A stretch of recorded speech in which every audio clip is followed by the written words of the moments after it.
नमस्कार दोस्तों, welcome to gradient academy सिर्फ ज्ञान और शिक्षा।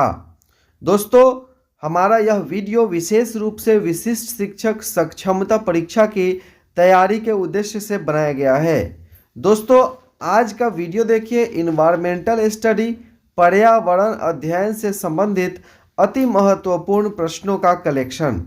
तो दोस्तों, यह वीडियो अंत तक जरूर देखें ताकि आपका ज़्यादा से ज़्यादा प्रश्न परीक्षा में पकड़ाए।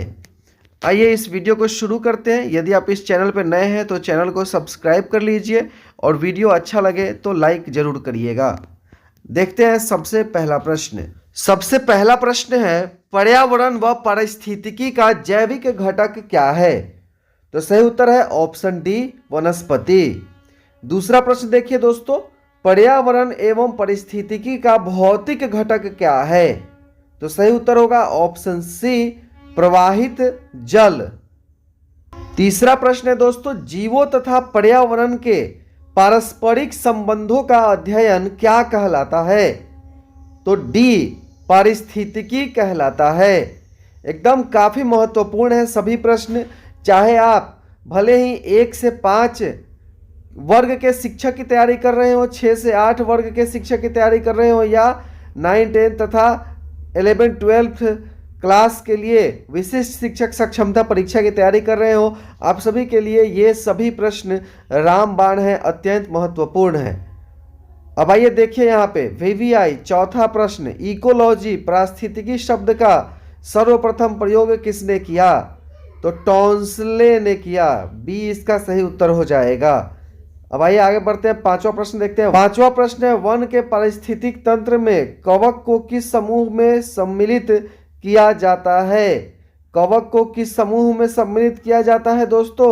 तो ऑप्शन डी सही उत्तर होगा, अपघटनकर्ता। छठा प्रश्न देखिए, जलवायु परिवर्तन में सर्वाधिक प्रभावित होने वाले देशों की सहायतार्थ किसे बनाया गया है? ए, ग्रीन क्लाइमेट फंड। सही उत्तर है ए, ग्रीन क्लाइमेट फंड को दोस्तों। सातवां प्रश्न देखिए, वनों को नष्ट करने डिफॉरेस्टेशन का कुप्रभाव क्या पड़ता है? यदि वनों को नष्ट किया जाए तो उसका क्या बैड इफेक्ट कुप्रभाव पड़ता है? तो ए, मृदा अपरदन पर।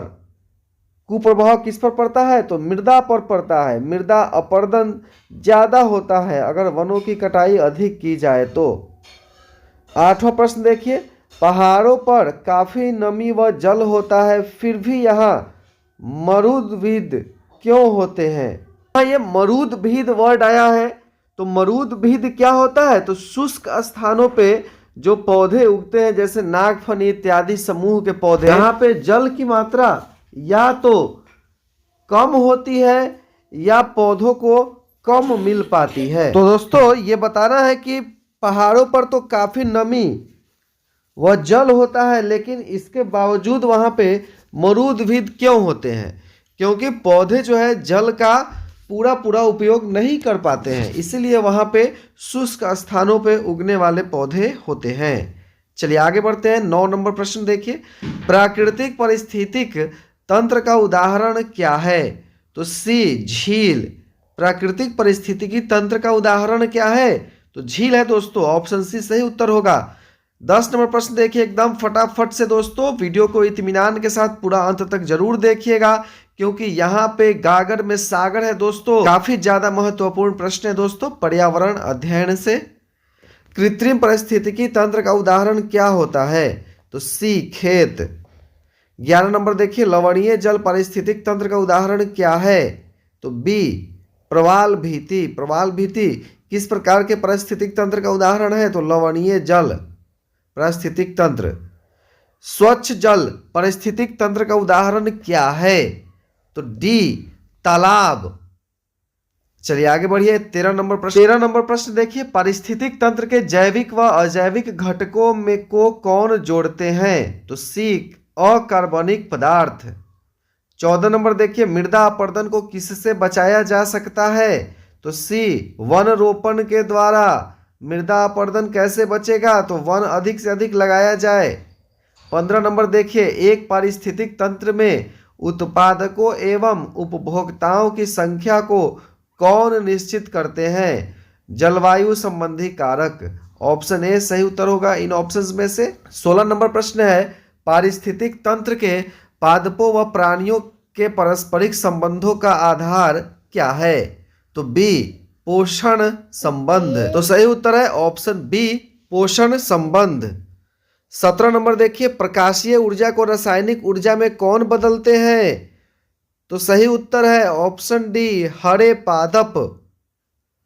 प्रकाशीय ऊर्जा से वो अपना भोजन तैयार करते हैं। 18 देखिए, पारिस्थितिक तंत्र के स्वपोषी घटक कौन होते हैं? तो सी पादप होते हैं दोस्तों। 19 नंबर प्रश्न देखिए, 19 नंबर प्रश्न है, हरे पौधों को पारिस्थितिकी में क्या कहते हैं? तो सही उत्तर है ऑप्शन बी उत्पादक कहते हैं दोस्तों। 20 नंबर प्रश्न, विश्व का सर्वाधिक प्रसिद्ध कीटनाशक कौन सा है? ए डीडीटी 21 मरुस्थलीभवन किससे होता है? तो डी बहुत उच्च तापमान एवं कम वर्षा के कारण। शाकाहारी प्राणी क्या कहलाते हैं? तो बी प्राथमिक उपभोक्ता कहलाते हैं दोस्तों। और हरे पेड़ पौधे क्या कहलाते हैं? तो वो लोग उत्पादक कहलाते हैं। कुत्ता किस वर्ग में आता है? कुत्ता किस वर्ग में आता है दोस्तों? तो सही उत्तर हो जाएगा सी तृतीयक उपभोक्ता। सर्वाहारी जंतु किस वर्ग में आते हैं? तो द्वितीयक उपभोक्ता। तृतीयक उपभोक्ता कौन होते हैं? तो डी बाज। शेर किस वर्ग में आता है? तो डी तृतीयक उपभोक्ता। गिद्ध किस वर्ग में आता है? तो डी तृतीयक उपभोक्ता।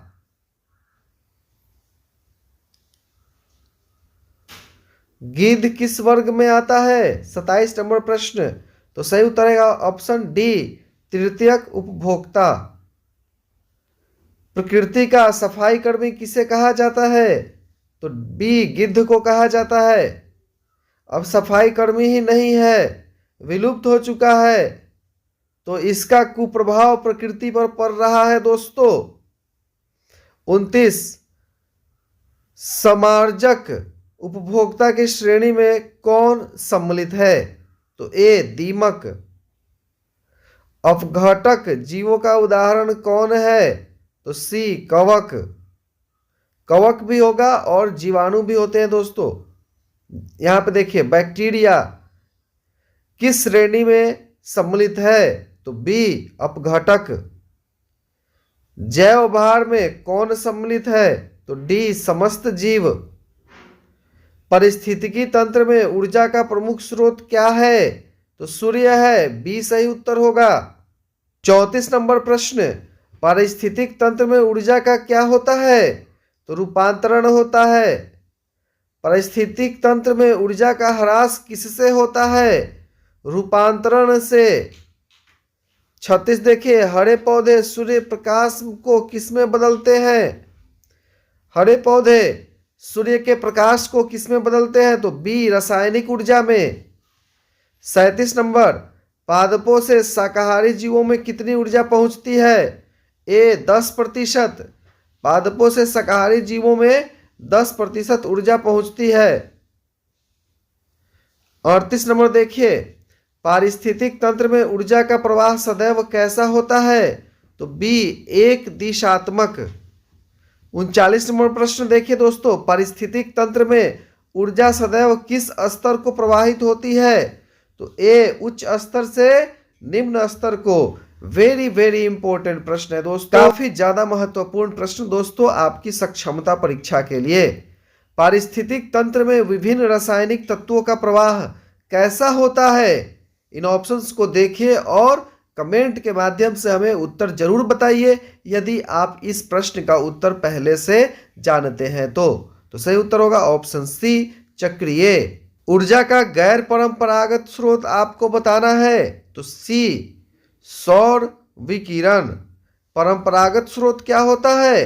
जो ऊर्जा के अनवीकरणीय स्रोत हैं उन्हें परंपरागत स्रोत कहा जाता है, जैसे कोयला, पेट्रोलियम, प्राकृतिक गैस इत्यादि।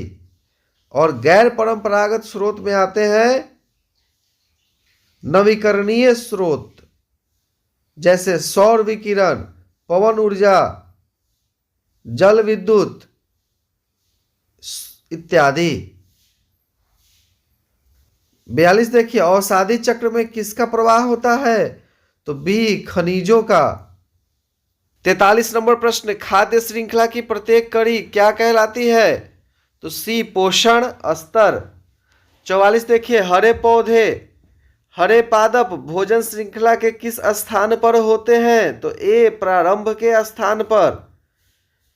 जीवों के मध्य भोजन प्राप्त करने के निश्चित पोषण क्रम को क्या कहते हैं दोस्तों? तो बी, खाद्य श्रृंखला कहते हैं।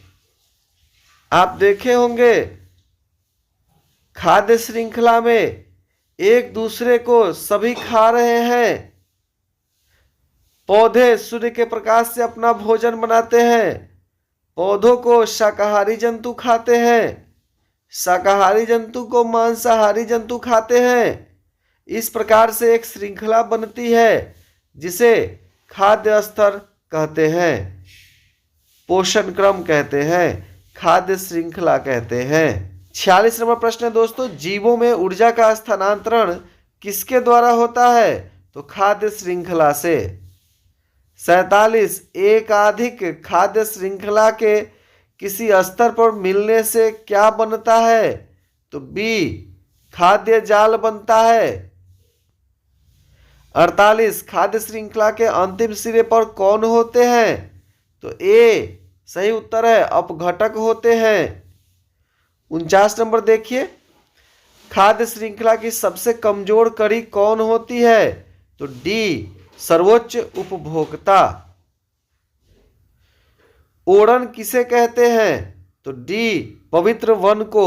ओड़न किसे कहते हैं? पवित्र वन को कहते हैं दोस्तों। 51 नंबर प्रश्न देखिए, क्षारीय मिट्टी में उगने वाले पौधे क्या कहलाते हैं? तो 51 नंबर में आपको बताना है दोस्तों, क्षारीय मिट्टी में उगने वाले पौधे क्या कहलाते हैं। तो सही उत्तर क्या हो जाएगा? ऑप्शन डी, हैलोफाइट्स हो जाएंगे दोस्तों। आप जीरोफाइट देख रहे हैं ऑप्शन ए में, इसे मरुदभिद भी कहते हैं। जो शुष्क वातावरण में मरुस्थलीय इलाकों में पौधे उगते हैं उन्हें जीरोफाइट्स या मरुदभिद कहते हैं। एक हाइड्रोफाइट होता है दोस्तों, जो कि जलीय पौधे होते हैं, ज़्यादा जलीय नमी वाले क्षेत्रों में वैसे पौधे उगते हैं। होता है दोस्तों मेसोफाइट्स। तो मेसोफाइट्स क्या होते हैं? न अधिक शुष्क वातावरण में और न अधिक नमी वातावरण में उगने वाले पौधे, मध्यम वातावरण में उगने वाले पौधे को मेसोफाइट्स कहते हैं। पृथ्वी पर ज़्यादातर पौधे मेसोफाइट्स की श्रेणी में आते हैं। चलिए अब आगे बढ़ते हैं हम लोग यहाँ पे और देखते हैं 52 नंबर प्रश्न, विश्व जैव विविधता संरक्षण से कौन संबंधित है? 52 नंबर प्रश्न, विश्व जैव विविधता संरक्षण से कौन संबंधित है? तो सही उत्तर है ऑप्शन ए, नगोया प्रोटोकॉल। इसे ए देखें दोस्तों। 53 नंबर प्रश्न देखिए, जैव विविधता संरक्षण के लिए संयुक्त राष्ट्र संघ ने कितने प्रतिशत भूमि का लक्ष्य रखा है? तो बी, 17%। 54, भारत की संकटग्रस्त पादप जाति में कौन सम्मिलित है? तो सही उत्तर है ऑप्शन डी, चंदन के वृक्ष। 55 देखिए, पश्चिमी घाट के सघन सदाबहार वनों को क्या कहते हैं? तो बी, शोला कहते हैं। 56, भारत में वनस्पति एवं जंतुओं की सर्वाधिक विविधता कहाँ पाई जाती है? तो डी, पश्चिमी घाट पे। जल प्रदूषण किससे उत्पन्न होता है? तो बी सही उत्तर होगा, औद्योगिक निष्कर्षों के द्वारा। 58 देखिए, काजीरंगा नेशनल पार्क कहाँ स्थित है? तो बी, असम में। 59 देखिए, विश्व जलवायु परिवर्तन के लिए सर्वाधिक उत्तरदायी कौन है? इसका सही उत्तर होगा ऑप्शन ए, ग्रीन हाउस गैसों की वृद्धि जलवायु परिवर्तन के लिए सर्वाधिक उत्तरदायी है।